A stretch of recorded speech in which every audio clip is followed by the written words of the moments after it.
What's up, guys? My name is Nick Harkop. These are my friends, and our band's name's McCafferty.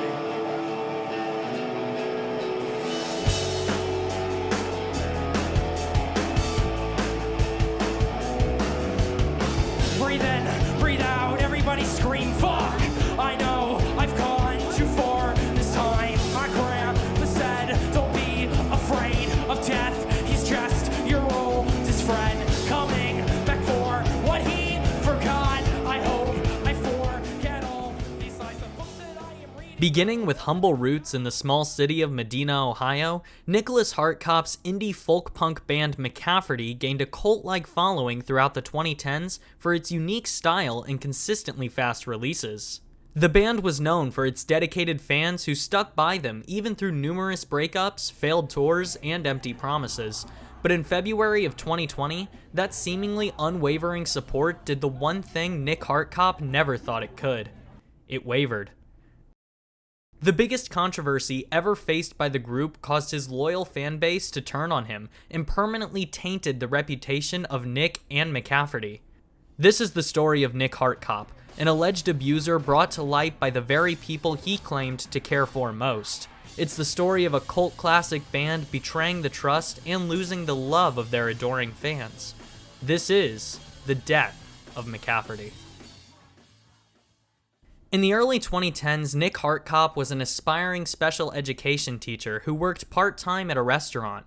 During this time, Nick became close with some of his co-workers, most notably Evan Graham and Brian McCafferty. Evan would go on to be the band's lead guitarist, and Brian would serve as the inspiration for the band's inception. One night while at work, Brian opened up to Nick about his first love.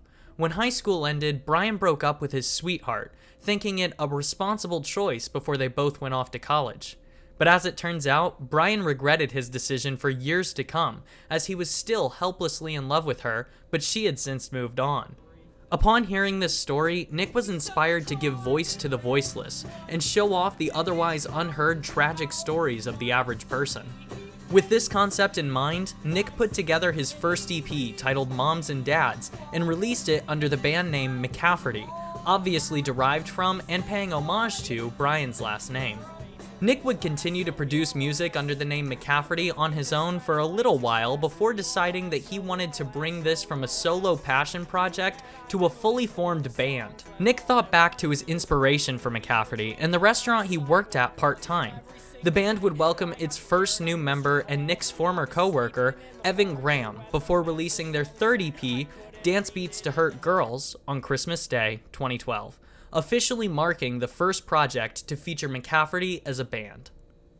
Through the next few years, McCafferty's quick output of new music projects would earn them quite a devoted fan base. Fans adored the group's personal, poetic lyrics sung with a strained, off-key voice to add a feeling of vulnerability and raw emotion to each release. Nick and Evan would go on to recruit more bandmates, Nick's childhood friends Chris Yakin and Wes Easterly. Chris served as the bassist and Wes the drummer. The addition of these new members helped McCafferty's output to become even more efficient. In 2014, the band officially signed with their first label, Monkey Boy Records, before releasing their biggest hit yet, the album Beach Boy. Beach Boy was and is the most popular McCafferty album that fans fell in love with.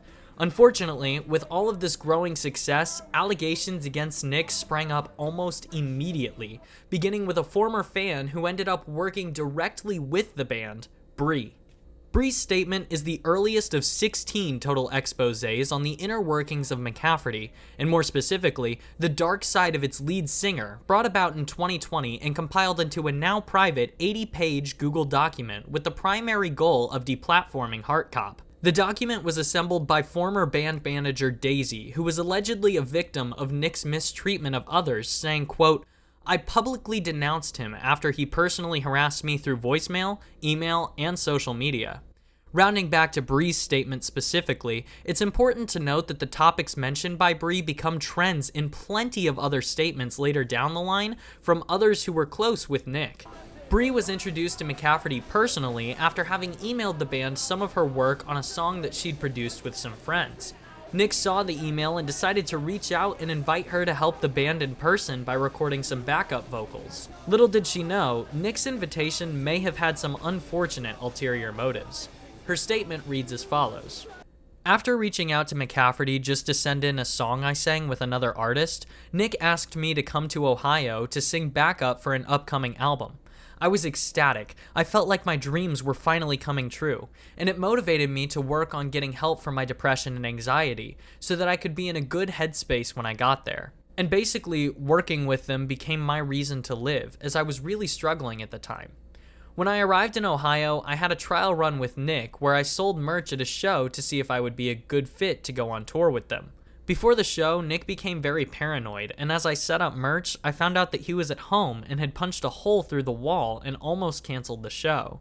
I came up on a separate week on his invitation to their house.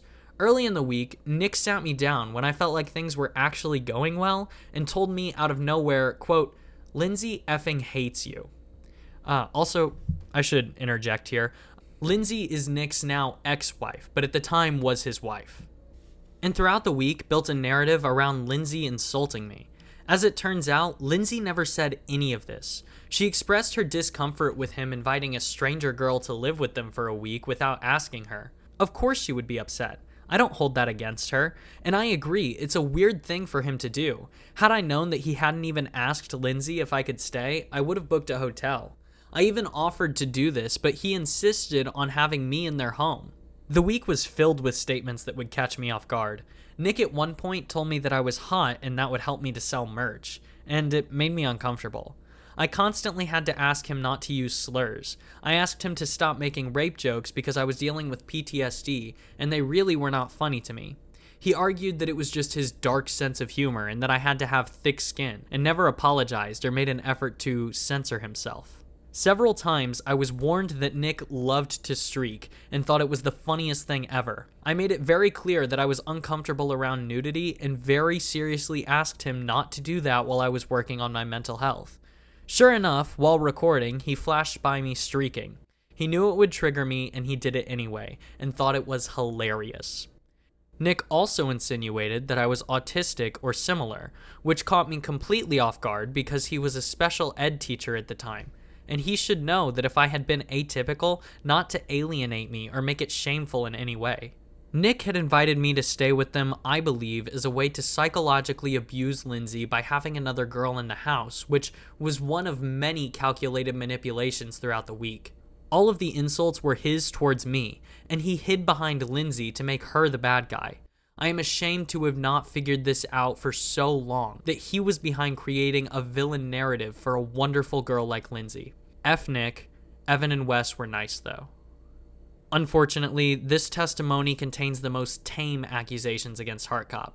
Everything from this point forward is far more intense. If you're a viewer uncomfortable with topics such as domestic, verbal, and physical abuse, I'm once again requesting that you stop watching the remainder of this video. Thank you. As mentioned in Brie's statement, Nick's treatment of his first wife Lindsay was questionable at best, allegedly abusive at worst. Yet, Brie's words only give a brief glimpse into what was truly going on between Nick and his wife. If someone as disconnected from the duo as a girl who they just met could see it, it's concerningly probable that the story runs a lot deeper than Nick simply trying to make Lindsay feel jealous. For more information, look no further than the testimony provided by Lindsay herself on her time married to Nick. Lindsay's retrospective is the most damning to Heartcop's character and the account that turned the majority of fans against supporting McCafferty. It's chillingly graphic and reads as follows. Nick Heartcop and I started dating when I was 17 years old. Prior to dating Nick, I had been intimate with one other male. It ended very amicably and we remained friends. Very early on in our relationship, Nick would regularly call me a because I had been intimate with someone else, despite the fact that he had been as well. He would tell me how much I disgusted him, and even went as far as spitting in my face when I was kneeling on the ground and begging him to stop. These behaviors continued throughout our relationship. Sometimes these behaviors would have triggers like jealousy, and other times not at all, calling me every name under the sun, or kicking me and going from refusing to talk to me to harassing me nonstop. I'd like to say that that was the extent of what I went through, but unfortunately, it's not. Nick is a calculated abuser. When we were in groups and in public, he would always be on good behavior. From the outside looking in, our relationship seemed happy and healthy. He would purposely act like a devoted boyfriend or husband in public, only to become the true demon he was in private. He'd apologize, seem sincere, and blame it on his mental health issues that were neither treated or diagnosed at the time. He'd behave for a while, and then the cycle would continue. If I ever acted in a way he disagreed with around his friends or family, we never hung out with mine, that was something he wouldn't do. It was 100% about his family and his friends. He would later tell me how much they all disliked me and thought I was crazy. I walked on eggshells for the entire relationship. If I showed any emotion aside from being perfectly content with our life together, the abuse would escalate. I could never criticize him or suggest we did something different than what he wanted. If I did, he would begin the emotional abuse all over again. He would purposely poke and prod at things he knew bothered me in order to get a reaction out of me. I once told him that the C word was very offensive to me and asked that he never call me that again. Every fight we had following, he would call me it, and I ended up turning away from emotion altogether when I was with him. I was a robot of a human, never showing that I wasn't happy because that would be disobedient. As Evan stated, Nick sent nude pictures to girls while in college.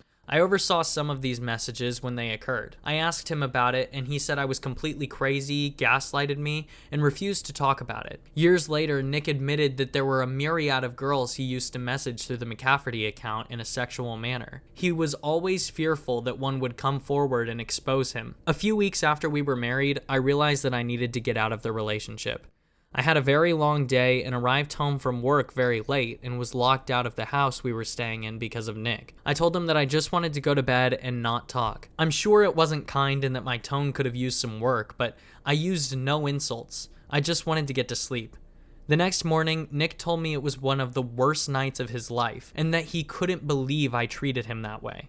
We began arguing, and eventually he tried to take my phone away from me. I was lying on my stomach on our bed, and he kneeled on top of my back, grabbed my hands, and pulled them up toward my throat so hard that I began to choke. I started to black out, and in order to get him off of me, I had to bite him. Following this incident, he told me that no one would believe me if I ever told anyone because he was the one with the marks. He told me that I was being dramatic, and there's no way I couldn't breathe.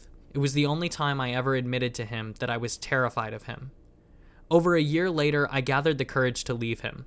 When we split up, I told Nick that I did not want children, and I thought that we should split up because of this. I said this as a basis for the split. However, it was really due to how I'd been treated for so long. He immediately left the house without saying a word. Some hours later, he began harassing me via phone. He sent me several texts stating that I should be nervous for when he comes home because he was going to hurt me. He said that he'd kill my dogs as well because it was clear that I loved my dogs more than him. After receiving these threats, I proceeded to call the police. I never filed charges because at the time, Nick still intended to teach, and I knew this would not be possible if he had a conviction for menacing. I left that night with my dogs and went to stay with a friend. Later that night, I received messages from him that stated he had broken windows in our home. He claimed it was because he locked himself out. However, the window he broke was a bay window, and it wouldn't be possible for him to crawl through it. In addition, Evan had a key to our house at that point, as he was living with us on and off. Nick simply wanted to be destructive. After we split, Nick continued to pursue McCafferty, and we were on cordial terms. I never wished any ill will on him. I only wanted to get away. Yarn came out shortly thereafter, and I of course listened to it and found the track Itza. The track is about the abortion I had when I was 18 years old. I told very few people that I've done this, as I generally keep to myself. Nick gave me no warning that he was using my personal experience as a way to further his music career with another controversial topic. In addition, I took the pregnancy test alone. I went alone to all of my appointments except one. I asked Nick to go to this one as I would not be allowed to drive afterwards. He refused and asked his good friend to go instead, who did. Nick gets so upset when anyone airs him in a negative light because of privacy, but he publicly put out a song about something that I considered to be the most private decision of my life without even telling me. He has no respect for anyone's privacy. I do not believe that Nick has any desire to change this behavior. It has been going on for 10 plus years and only worsens throughout the time I knew him. Based on Evan's statements, this is continuing. Nick surrounds himself with good, kind, genuine people so that he can manipulate them into doing what he pleases. He can be very charming, kind, and even thoughtful if it means that he's going to get his way.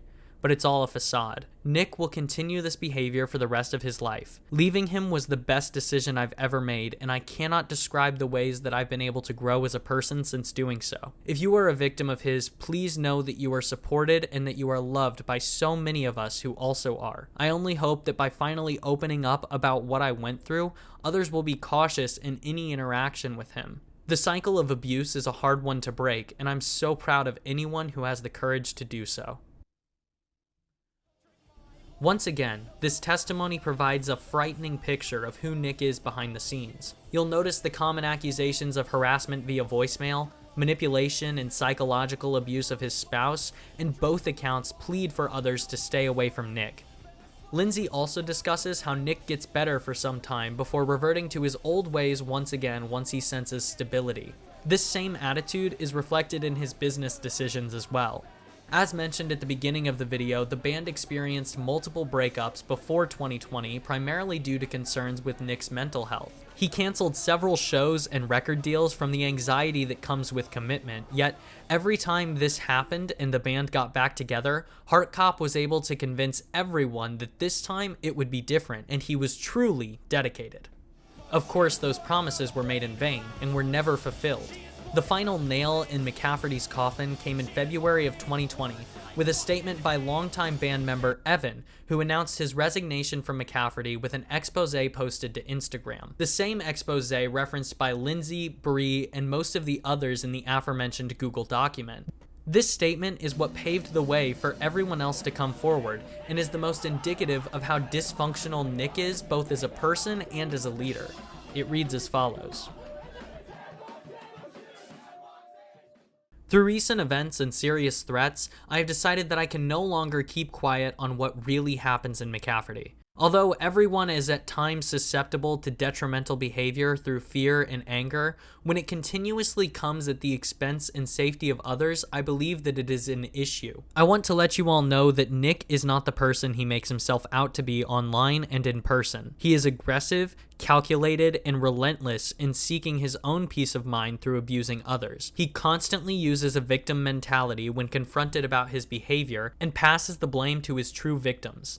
Nick pleaded with me over the phone yesterday to convince Wes's girlfriend to delete a post regarding an allegation made about Nick. After becoming irate, he began his usual tirade. Among the things that were said were calling Wes and I effing F-slurs and telling me that my daughter is going to starve, threatening my daughter safely by commandeering the band's money and kicking me out, in an attempt to get me to take his side.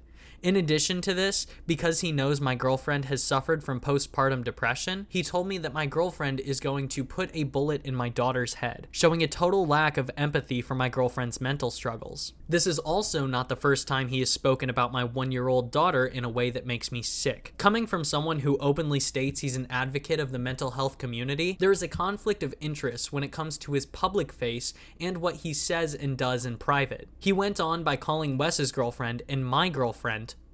All of this in response to a statement saying that he sent Wes an Instagram story response saying, quote, her, in regards to a picture of Wes's girlfriend sleeping. On top of everything said, he told me over the phone that he was driving to Ohio with a hammer to kill Wes and damage his house, which under normal circumstances would be passed off as a joke or an over-exaggeration, but given the context and his state of mind, it needed to be taken seriously as a threat. It also needs to be taken seriously because this behavior has the potential to worsen the next time he has an episode until he ends up actually hurting someone. This is far from anything out of the ordinary. Nick uses intimidation and threats in an attempt to control others and puts on an act of remorse and innocence to gain trust afterwards. He has told Wes and I personally that he has domestically assaulted his wife by pinning her against the wall by her throat and participated in animal abuse, dragging his ex-wife's dogs onto a street in response to his ex-wife divorcing him. He has sent nude photos to an underage girl while in college and constantly lived in fear that this would resurface during our run doing McCafferty professionally. Since attempting to make amends to his fanbase for his past homophobic comments, He has time and time again made it clear to me that he has not changed, as he constantly uses homophobic slurs as an insult during disagreements and conversation, while also sometimes referring to others as... He has also held the band's money over my head by saying things like, "Good luck feeding your family." I am a full-time student pursuing my degree and mostly rely on the band's income. You can be assured that this pattern of toxic behavior has carried over into many more instances of similar episodes.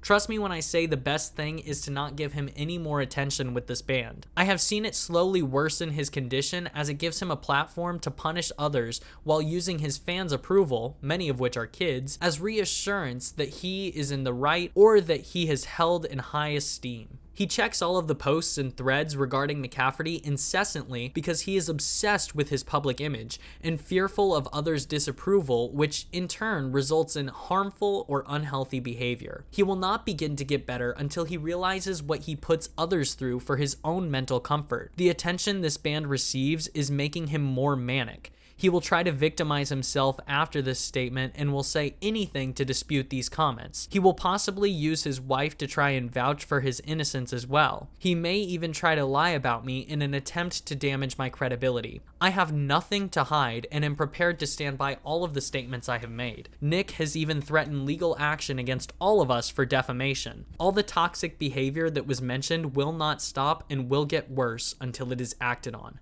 Thank you.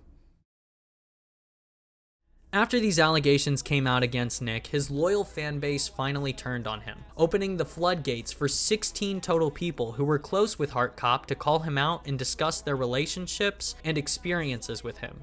The fan reaction was that of great betrayal. Many of them felt a deep personal connection to Nick and McCafferty due to the raw emotional nature of their music, and the shock of learning the true nature of a figure like that sent ripples throughout the folk punk community. Wes made a short response to this as well, just corroborating Evan's account and announcing his own departure from the band. Unsurprisingly, this led to what seemed like the final breakup of McCafferty. The band, now consisting of only Nick, was silent for a couple years with the exception of releasing a few previously unfinished projects. In this time, the accusations sort of blew over, opening the opportunity for the return of McCafferty.